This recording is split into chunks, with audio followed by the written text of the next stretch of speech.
Good morning, Lawrence Pitchcare here. We're at Loughborough Down School with the Cedar Demo Day, and I've got with me Matt Gresty from Limagrain Seed. We want to give you a talk about some of the whys here and the importance of sowing seed into grass at the right time of the year. Well, good morning, Lawrence. Thanks for the invitation. I think today is great to have a look at the various types of cedars that are on the market and to evaluate potentially the better ones that will give the most benefit to groundsmen to effectively get the best results out of using certainly quality grass seed. So great, perfect conditions, a nice day. So I think it'll be really interesting to see how the machines get on.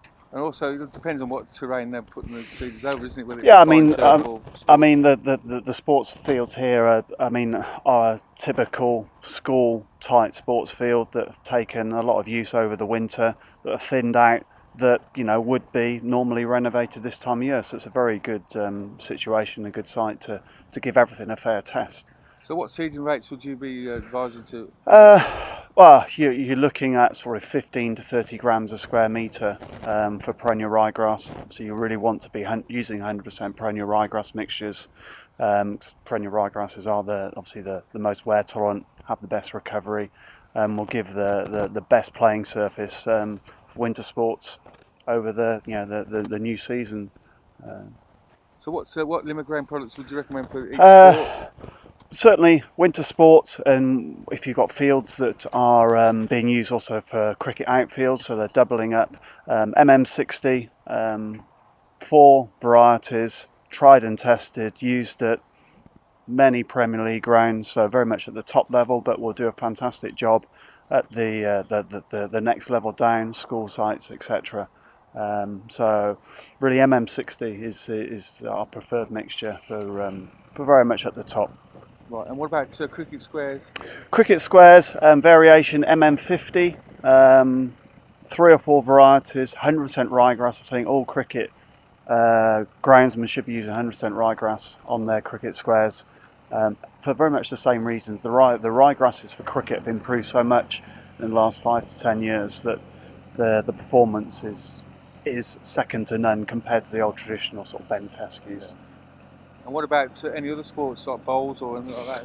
Bowls very much still pretty traditional, bent fescue, but even some of the ryegrasses nowadays are very suitable to use on some bowling greens that don't necessarily have the inputs and the maintenance levels that perhaps they once would have had. Right. And has it been a good seeding year this year? The year season-wise? Season-wise, so far, a couple of weeks ago we had some quite nice warm temperatures.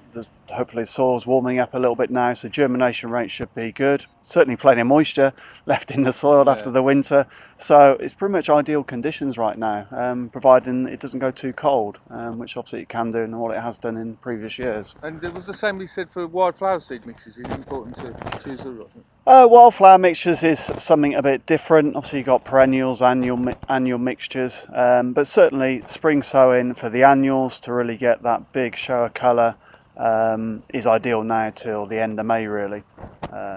So yeah, we're pretty much starting to get into the main cedar season for most seed types. Obviously bent fescues really you need a higher soil temperature to really get the most out of those germinations, so it's probably still a bit too early for those right now. Right, and what about the choice and selection of cedars you've seen today? Well, we've got 5 or 6 different cedars. They're all going to have their advantages and perhaps slight disadvantages. For me, the kind of the traditional disc cedars for overseeding winter sports pitches, for me, maybe we'll see later that other cedars are just as good, but the traditional disc cedars for an overseeding situation are probably still the go-to type of cedar to use. It's all about getting soil seed contact with the ryegrass seed just below the surface with a bit of protection, bit more moisture potentially down there, and obviously a disc cedar does that quite nicely. And cost of seed these days, what would you sort of average? Cost of seed, it all depends. If you're looking at high spec, very good quality, you're probably looking at sort of £70 to £80 per bag for the best mixtures out there. Some other mixtures can be slightly less, But generally, I think with seed, like a lot of other things, you get what you pay for Yeah. at the end of the day. Well, thank you very much. No problem.